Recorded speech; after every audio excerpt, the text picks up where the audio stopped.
आपका स्वागत है हमारे channel terrace garden with adenium में। क्या हम ठंड में भी एडेनियम की सीड्स लगा सकते हैं? तो हाँ, बिल्कुल लगा सकते हैं, क्योंकि पिछले साल तक मैं भी एडेनियम की सीड्स ठंड में नहीं ग्रो करता था, क्योंकि कई बार मैंने ग्रो करे पिछले साल भी, और वो उनका जर्मिनेशन अच्छे से नहीं हो पाता था। लेकिन जिस तरह से मैंने इस बार सीड्स जर्मिनेशन किए हैं, सीड्स लगाए हैं, तो मेरा जर्मिनेशन रेट भी 100% रहा है और उनमें ग्रोथ भी बहुत अच्छी है। तो हमें ये सीड्स कैसे लगाना है, मैं आगे इससे डिटेल में बताऊंगा, और क्या सॉइल मिक्स रखना है इसके लिए। जो ये आप देख रहे हैं, ये सीड्स मैंने दिसंबर में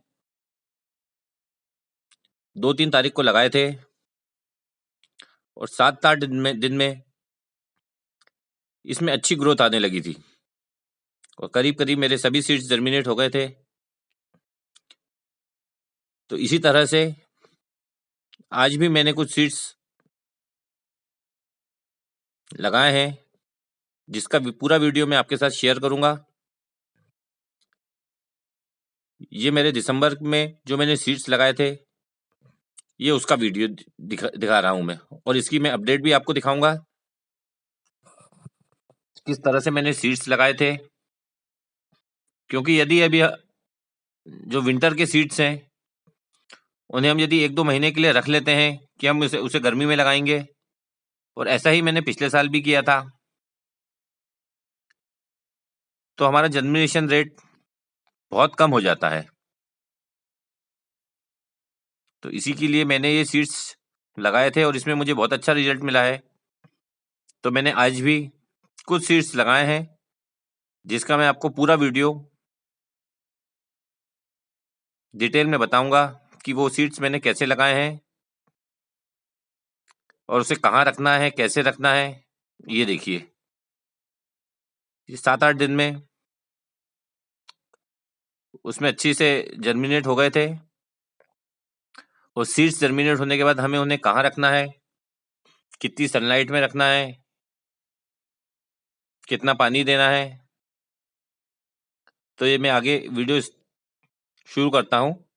उसके पहले यदि आपने अभी तक हमारे चैनल को सब्सक्राइब नहीं किया है, तो प्लीज़ सब्सक्राइब कर लें। और यदि आपको हमारे वीडियो पसंद आते हैं, तो वीडियो को लाइक और शेयर ज़रूर करें। तो देखिए, इतना अच्छा जर्मिनेशन हुआ है उनका, और मैं इसके आगे की भी ग्रोथ बताऊंगा कि 1 महीने में जो सीडलिंग्स है उनने कितनी अच्छी ग्रोथ करी है। तो वीडियो स्टार्ट करते हैं।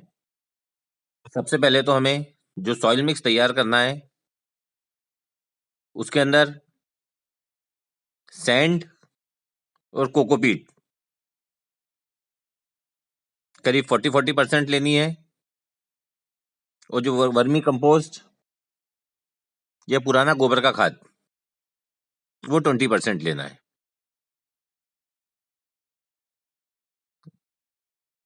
कोकोपीट, सैंड दोनों हमें बराबर बराबर लेना है, 40-40%। और वर्मी कंपोस्ट या पुराना गोबर का खाद, जो भी आपके पास अवेलेबल हो, वो 20% लेना है। तीनों को अच्छे से मिक्स करके किसी पॉट में आप 2-2.5 इंच करीब उसको फिल कर लें, और हल्के हाथों से जो सॉइल मिक्स है उसे हल्का हल्का दबा दें।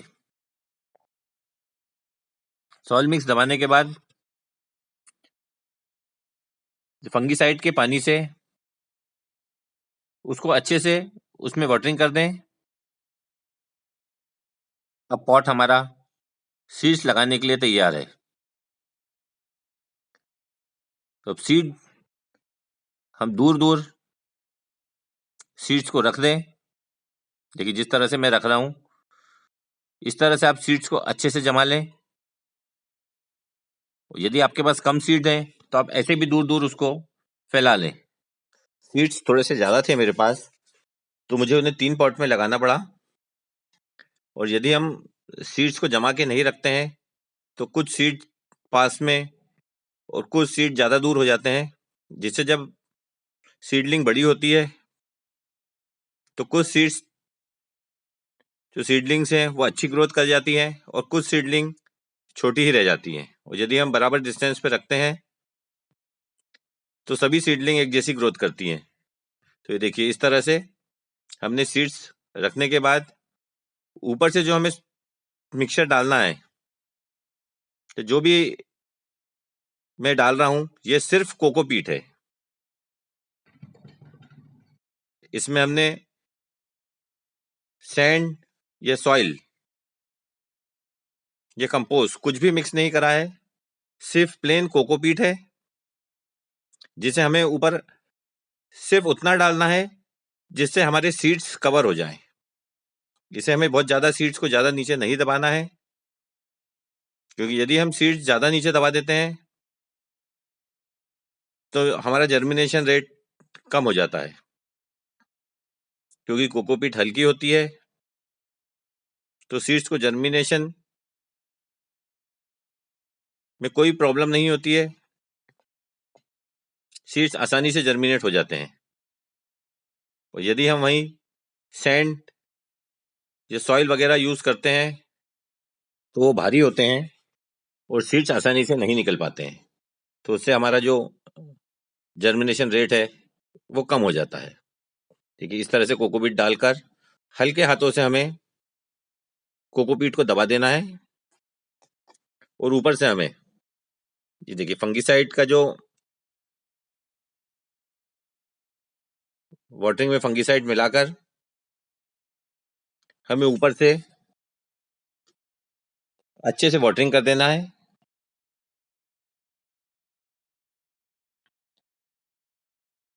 पूरी सॉइल को अच्छे से हमें वाटरिंग करना है।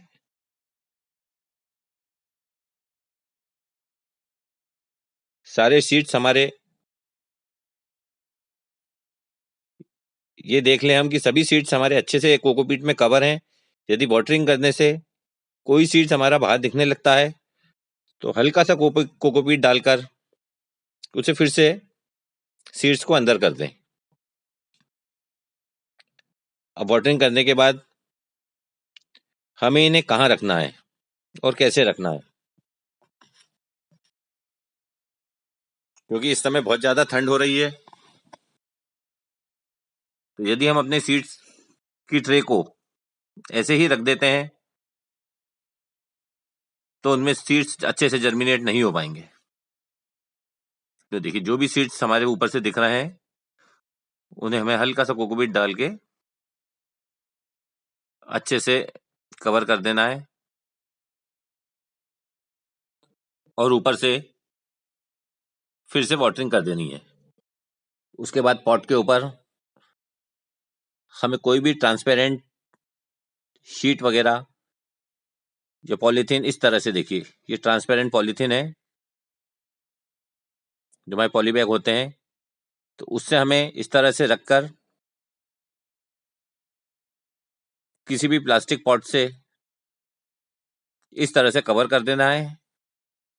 और इसके ऊपर हमें प्लास्टिक बैग वगैरह 2-3 प्लास्टिक बैग रख दें आप। ये देखिए इस तरह से